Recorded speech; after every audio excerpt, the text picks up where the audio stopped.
يا أيها الذين آمنوا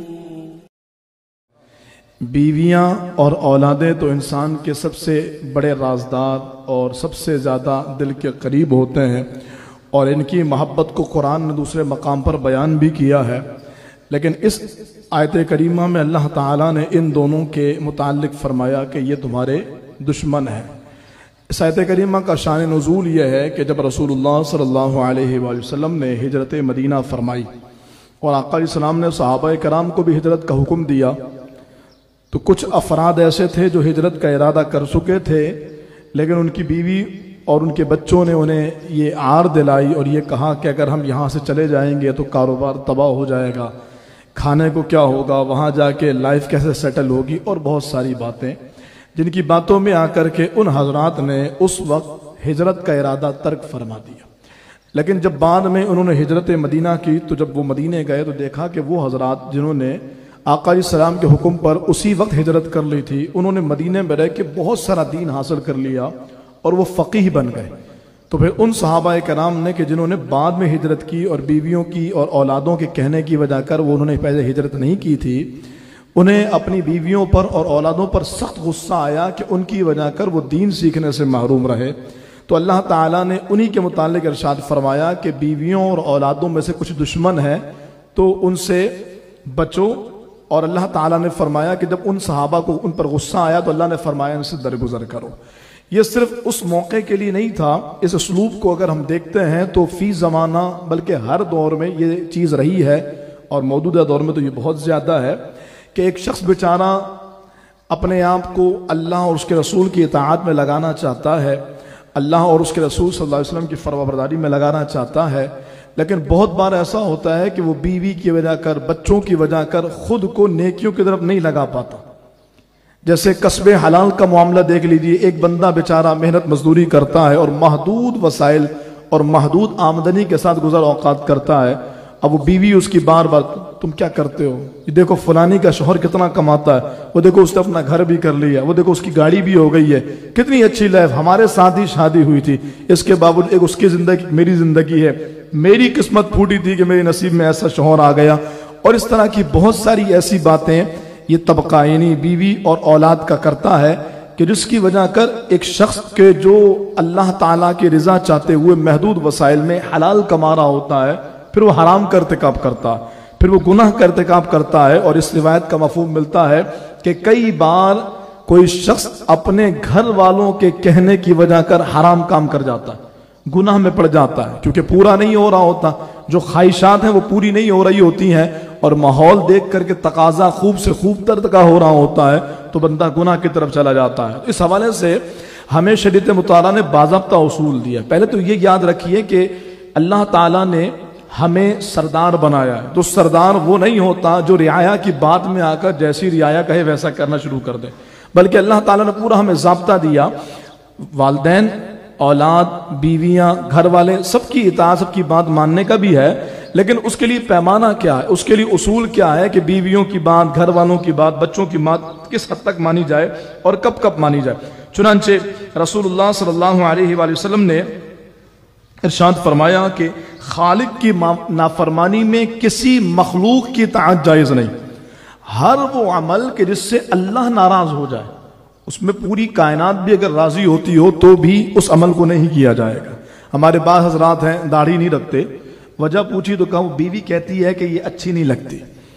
خالق کی نافرمانی میں مخلوق کی اطاعت کسی صورت جائز نہیں ہے۔ تو یہ اگر اصول یاد رہے، یہ حدیث پاک یاد رہے ہمیں، تو پھر انشاءاللہ کسی بھی جگہ پر ہم کوئی بھی کچھ کہتا رہے، ہم گناہوں کی طرف نہیں آئیں گے۔ اپنے بال بچوں کو اچھا کھلانا، اچھا پہنانا، اچھے گزر اوقات کے لیے ان کو وسائل مہیا کرنا، یہ ہر مرد کی خواہش ہوتی ہے اور ہر ذی شعور کی خواہش ہوتی ہے، لیکن اس کو پورا کرنے کے لیے گناہوں کی طرف جانا اور اللہ کو ناراض کرنے کے لیے جانا، یہ اس سے بڑی بیوقوفی اور حماقت نہیں ہوگی۔ ایک مرتبہ رسول اللہ صلی اللہ علیہ وسلم نے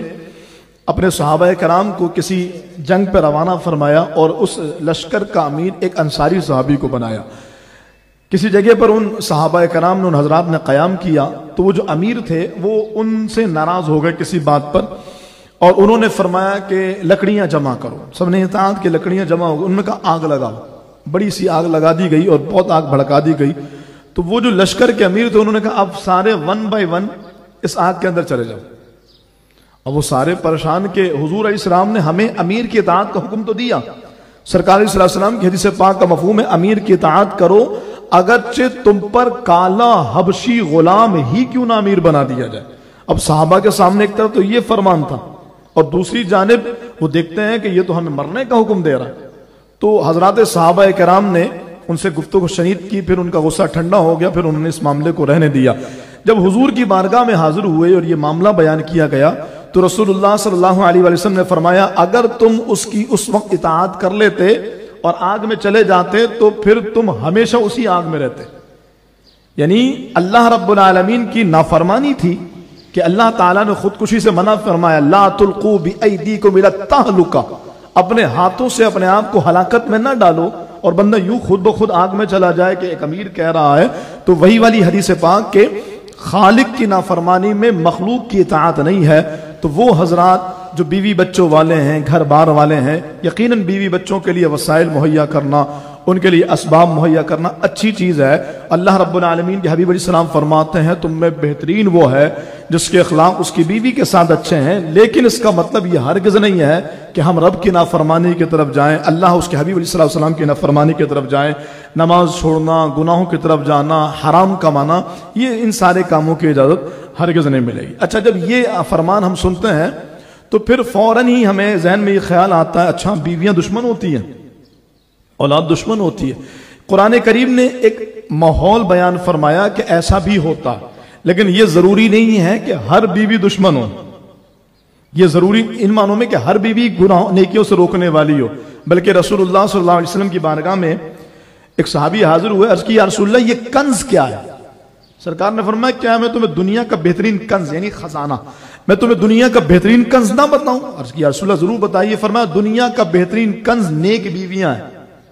متقی بیویاں. اور قرآن نے خود ان نیک بیویوں کی نشانی بیان فرمائی حافظات للغیب بما حفظ اللہ. وہ نیک بیویاں تمہاری عدم موجودگی میں اپنی پارسائی کی بھی حفاظت کرتی ہیں. تو یہ مقصد ہے کہ اللہ تعالیٰ نے جہاں ان کے اندر برائیاں رکھی ہیں وہی اچھائیاں بھی رکھی ہیں اور ان کی اچھائیاں بھی ظاہر ہوتی ہیں. پھر آج جس نیک بیوی اور کائنات کی سب سے عظیم بیوی کا ذکر ہم کر رہے ہیں اور کائنات کی سب سے عظیم ماں کا دن ہم منا رہے ہیں, اگر ان کو دیکھیں تو ہر بندہ آنکھ بند کر کے کہہ سکتا ہے کہ جہاں ایک طرف بیویوں کا وہ کردار ہے کہ جو مردوں کو گناہوں پر لے جانے کی طرف مجبور کرتا ہے, وہیں دوسری طرف ایک ایسا کردار بھی موجود ہے, اللہ اکبر, جس کردار کا نام جناب ام المؤمنین سیدتنا خدیجہ الکبریٰ رضی اللہ تعالی عنہ ہے. ان کا یوم وصال آج 10 رمضان المبارک ہے. کیسا کردار ہے, کیسا حسین شاہکار ہے کہ امام الانبیاء خاتم المرسلین جناب رحمت للعالمین صلی اللہ علیہ وآلہ وسلم کی زوجیت میں آنے کا جب شرف ملا تو سرکار کو ان سے اتنی محبت اور حضور دو عالم علیہ السلام کو ان سے اتنا پیار تھا اور انہوں نے رسول اللہ صلی اللہ علیہ وسلم کا اس قدر ساتھ دیا کہ سرکار نے ان کی حیات میں دوسرا کوئی نکاح نہیں فرمایا. اور آقا دو عالم علیہ السلام نے ان سے بے پناہ محبت کا جاں بجا اظہار فرمایا کہ سرکار دو عالم علیہ السلام ان سے کس قدر پیار فرماتے ہیں. اس کا ذکر جناب ماں سیدہ عائشہ صدیقہ رضی اللہ تعالیٰ عنہ بھی کرتی ہیں. آپ فرماتی ہیں کہ رسول اللہ صلی اللہ علیہ وسلم کی ازواج مطہرات میں کسی پر میں اتنا رشک نہیں کرتی تھی جتنا سیدہ خدیجہ پہ کرتی تھی. مجھے رشک آتا تھا کہ جیسے حضور ان کا ذکر کرتے تھے, جیسے حضور ان کا نام لیتے تھے. اور میں یہاں پر یہ بات کہنا ضروری سمجھوں گا کہ سیدہ خدیجہ پاک حضور سے 15 سال بڑی ہیں ظاہری عمر میں. سرکار علیہ السلام سے 15 سال بڑی. حضور دو عالم صلی اللہ علیہ وسلم کی عمر 25 سال ہے, سیدہ خدیجہ پاک کی عمر 40 سال ہے. سرکار دو عالم علیہ السلام کا اس سے پہلے کوئی نکاح نہیں ہوا اور سیدہ خدیجہ پاک کے 2 نکاح ہو چکے ہیں اور دونوں شوہر کا انتقال ہو چکا ہے, یعنی سیدہ خدیجہ پاک بیوہ ہیں. اور یہاں پر یہ بات بہت اہم ہے جس کو سمجھنے کی ضرورت ہے کہ وہ ایک خاص طبقہ جو معاذ اللہ رسول اللہ صلی اللہ تعالی علیہ وآلہ وسلم اور امی جناب سیدہ عائشہ صدیقہ رضی اللہ تعالی عنہ کے نکاح پر اعتراض کرتا ہے کہ یہ اتنی کم عمر جناب سیدہ عائشہ صدیقہ تھی, سرکار دو علیہ السلام کی عمر زیادہ تھی, اور اس طرح کی باتیں کر کے امت کے ذہنوں کو خراب کرنے کی کوشش کی جاتی ہے. وہ عرب کے اس ماحول کو کیوں نہیں سمجھتے کہ جس ماحول میں 2 مرتبہ بیوہ ہونے والی خاتون کا نکاح عرب کے نہیں کائنات کے سب سے حسین انسان سے ہو رہا. آج کے دور میں کوئی کرے گا؟ خوبرو ہو، اسٹیٹس ہو، کردار ہو، قبیلہ ہو، کنبہ ہو، نام ہو، شہرت ہو، عزت ہو، وجاہت ہو، ہر طرح کے اللہ رب العالمین نے اس کو نعمتوں سے نوازا ہو، اور اس کے پاس 2 مرتبہ بیوہ ہونے والی کسی عورت کا پیغام نکاح ہے، اور وہ قبول کرے گا؟ ہمارے دور میں تو یہ ممکن نہیں لگتا۔ تو کہنے کا مقصد یہ ہے کہ جہاں حضور دو عالم علیہ السلام نے جناب سیدہ عائشہ صدیقہ رضی اللہ تعالی عنہا سے نکاح کیا، اس کی حکمتیں بھی اپنی جگہ پر ہیں، اس کی واضح حکمتیں موجود ہیں، اور یہ نکاح خود سے نہیں ہوا، بلکہ سرکار فرماتے ہیں صلی اللہ علیہ وسلم کہ عائشہ سے میرا نکاح اللہ نے آسمانوں پر فرمایا۔ اور یہ وجہ کیا تھی؟ اس کی وجہ آپ حدیث اٹھائیں، علماء جانتے ہیں کہ جو عورتوں کی بلوغت سے پہلے اور بلوغت کے بعد کے بالکل آغاز کے احکامات ہوتے ہیں، اٹھائیں حدیثیں، یہ سارے احکامات جناب ماں سیدہ عائشہ صدیقہ نے امت تک پہنچائے۔ پیارے آقا علیہ السلام کی حیا کا عالم تو یہ ہے، حدیث کہتی ہے، صحابہ کہتے ہیں، سرکار دو عالم علیہ السلام کے اندر اتنی حیا تھی، جناب ماں سیدہ عائشہ صدیقہ فرماتی ہیں کنواری لڑکی کے اندر جتنی حیا ہو، وہ فی زمانہ کنواری نہیں جو معاذ اللہ بے حیائی کی طرف جائے، وہ کنواری لڑکیاں جو پاک باز ہوں، جن کے ہاتھوں کے ناخن بھی کوئی نہ دیکھے، کہتے جتنی حیا کسی کنواری پاک باز لڑکی کے اندر ہوتی ہے، ہم نے رسول اللہ صلی اللہ علیہ وسلم کو اس سے زیادہ حیا والا پایا، حضور کے اندر اتنی حیا تھی۔ تو اب سرکار یہ احکام امت سے کیسے بیان کریں؟ مجھے بتائیے، آپ اور ہم جیسے لوگ الحمدللہ اللہ کی وجہ سے دین کی وجہ کر حیا ہمیں ملی ہے، میں پوچھتا ہوں ہم کیا اپنی بیٹیوں سے وہ احکامات بیان کر سکتے ہیں؟ بلوغت کے احکامات کیا ہم اپنے گھروں کی بہنوں سے یہ احکامات بیان کر سکتے ہیں؟ یقیناً نہیں۔ بندہ اپنی بیوی سے یہ احکامات بیان کر سکتا ہے، بندہ اپنی بیوی کو بتا سکتا ہے۔ تو رسول اللہ صلی اللہ علیہ وسلم کو اللہ تعالیٰ نے ایک ایسی رفیق حیات بھی دی کہ جن کی شان یہ تھی کہ بالکل بلوغت سے پہلے اور بعد کے احکامات انہوں نے وہ ایام دیکھے اور حضور سے پوچھے، اور پیارے آقا علیہ السلام نے ان کو سارے احکامات بالتفصیل بیان کیے، اور امت کے پاس آج جو لڑکیوں کے ابتدائی ایام کے احکامات کی تفصیل موجود ہے، وہ ساری کی ساری ماں سیدہ عائشہ صدیقہ کے پاس سے موجود ہے۔ تو یہ ایک حکمت تھی، اس کے علاوہ 20 حکمتیں ہیں، انشاءاللہ پھر کبھی اس کو عرض کریں گے۔ تو جہاں سرکار نے جناب سیدہ عائشہ صدیقہ سے نکاح کیا، وہیں پہلا نکاح حضور نے سیدہ خدیجہ پاک سے کیا، اور جن کی عمر 15 سال حضور سے بڑی ہے۔ تو یقیناً اس کا مطلب یہ ہے کہ آقا دو عالم علیہ السلام کی نکاحوں میں بھی جو حکمتیں تھی وہ تبلیغ دین تھی، اشاعت دین تھی، اور اس کی وجہ سیدہ خدیجہ پاک سے نکاح کی وجہ جو علماء بیان فرماتے ہیں وہ یہ ہے کہ جب سرکار نے اعلان نبوت فرمایا اور سرکار پر پہلی وحی آئی، سرکار کو سخت سردی لگی، ابرد سرکار فرماتے ہوئے آئے ماں سیدہ خدیجہ پاک کے پاس۔ تو سیدہ خدیجہ پاک ایک بردبار تجربے کار عورت تھی، کوئی کم عمر لڑکی، کم عمر عورت اس ماحول کو کنٹرول نہیں کر سکتی تھی، لیکن ایک تجربے کار عورت جو ایک بڑی مشہور تاجنہ بھی ہو، ایک زمانہ دیکھا ہوا ہو، ایک اثر و رسوخ عزت و وجاہت کے ساتھ رہتی ہو، ایسی عورت ہی اپنے اس ماحول کو سنبھال سکتی تھی کہ جب سرکار آئے، اور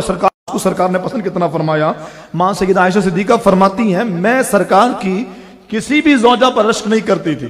سوائے سیدہ خدیجہ پاک کے، حالانکہ وہ میرے نکاح سے پہلے ہی وفات پا چکی تھی، لیکن میں آپ صلی اللہ علیہ وسلم کو ان کا کثرت سے ذکر کرتے ہوئے سنتی کہ اللہ تعالیٰ نے آپ صلی اللہ علیہ وسلم کو حکم فرمایا کہ خدیجہ کو موتیوں کے محل کی بشارت دیجئے۔ جب بھی پیارے آقا کوئی بکری ذبح فرماتے تو آپ صلی اللہ علیہ وسلم ان کی سہیلیوں کو اتنا گوشت بھیجتے، سیدہ خدیجہ پاک کی سہیلیوں کو اتنا گوشت بھیجتے کہ ان کی تمام سہیلیوں کو وہ گوشت کفایت کر جاتا۔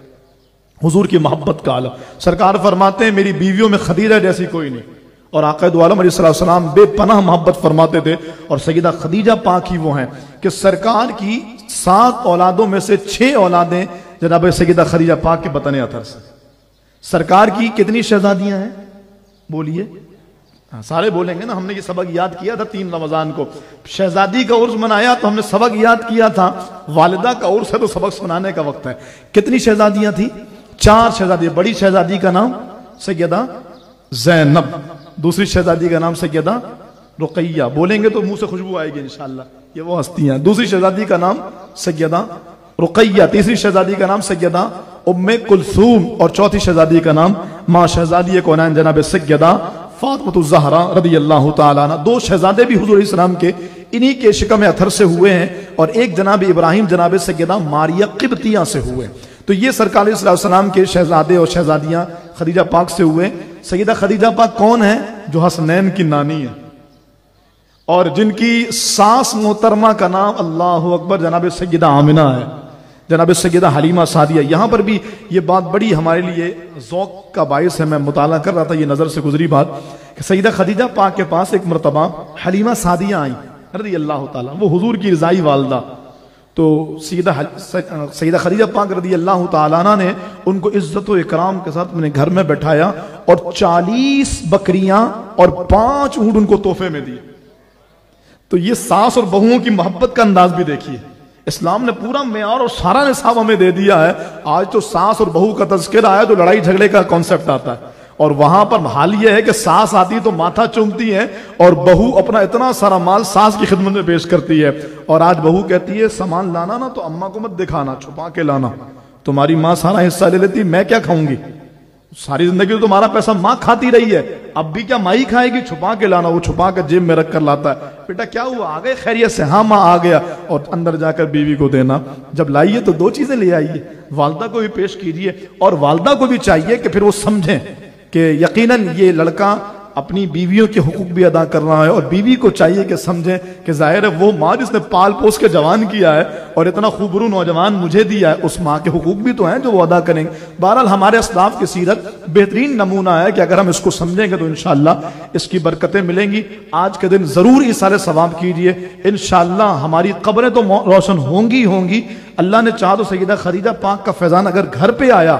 تو اب دیکھیں گے ہماری عورتیں، ہماری بہنیں، ہماری بیویاں، ہماری بیٹیاں بھی انشاءاللہ سیدہ خدیجہ پاک کے صدقے اللہ تعالیٰ کی رحمت سے حیادار اور انشاءاللہ شریعت مطہرہ کی عاملہ بنیں گے۔ آخری بات اور گفتگو کو ختم کر رہا ہوں، وہ یہ ہے کہ الحمدللہ آپ نے دیکھا آج 10 تراویحاں اور 10 ہمارے دروس مکمل ہو گئے، 10واں روزہ آج شروع ہو گیا، پہلا عشرہ مکمل ہونے کو ہے،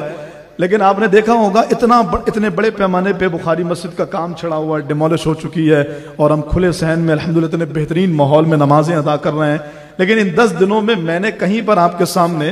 ڈونیشن کا ذکر نہیں کیا کہ بھائی ہم چندہ لینے آئے ہیں، نماز کے بعد چندہ دیتے جائیے گا، فنڈ دیجئے، بہت بڑا کام ہے، کہیں پر ذکر نہیں کیا۔ بلکہ ایک مرتبہ ایک آیت کریمہ میں نے بیان کرنی تھی تو فیصل بھائی نے پوچھا کون سی آیت بیان کرنی، میں نے کہا یہ آیت، انہوں نے کہا نہیں یار یہ آیت بیان نہیں کرو ورنہ اس آیت سے لوگ یہ سمجھیں گے کہ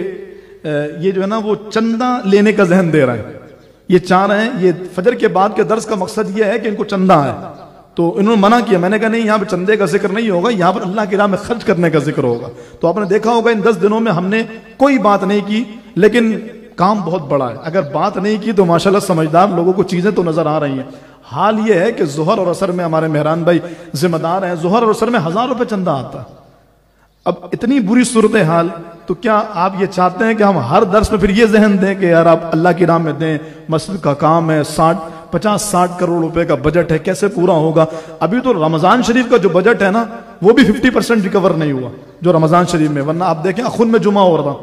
اور اخن میں جمعہ ہونے پر کوئی خرچہ نہیں تھا، یہاں پر بڑے پیمانے پہ اخراجات کیے گئے کہ بھائی ایک اچھے ماحول میں جمعہ ادا کیا جائے، ایک اچھی چیز میسر آئے۔ تو میں آپ تمام سے کہوں گا کہ اس میں حصہ ملائیے، اور آپ اپنے گھر میں آس پڑوس بھی مدد کیجیے، لیکن میں کہتا ہوں ان لوگوں سے جو کر سکتے ہیں، جو ایک بڑا اماؤنٹ دے سکتے ہیں، جو ہمارا دست و بازو بن سکتے ہیں۔ یہ 100 سالہ پلاننگ ہے، اور مجھے یقین ہے